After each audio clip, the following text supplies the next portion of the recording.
Бид нар ямар нэгэн англи хэл дээрх яриа сонсож байхад энэ үйл үгийг байнга сонсдог. End up.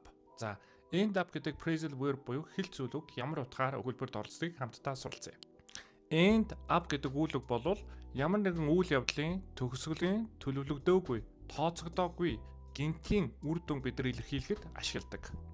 Жишээ нь We were supposed to catch the last train home, but we missed it and ended up having to take taxi. За, саяны жишээс харахад такси барих бол тухайн нөхцөл байдлаас болж эцсийн дүндээ такси барих болж гинэ. За, энэ бол ямар нэгэн байдлаар төлөвлөгдөөгүй үйл явдлыг бид нар илэрхийлж байна. За, дахин нэг жишээ. За, she studied medicine at university, but she ended up becoming musician. За, мөн ижилхэн musician буюу хөгжимчин болох болвол төлөвлөгдөөгүй тухайн нөхцөл байдлаас болоод хөгжимчин болж төгсөж гинэ. За, энэ утгаараа болоод бид нар төлөвлөгдөөгүй үр дүн илэрхийлэхэд end up гэдэг phrasal verb-ийг ашигладаг. За, энэ өгүүлбэрийг end up гэдэг phrasal verb-ийг ашиглаж орчуулж comment хэсэгт оруулж өгөөрэй. Тэр хэрэгтэй машинтай болохыг хүссэн ч эцэст нь дуутай болсон.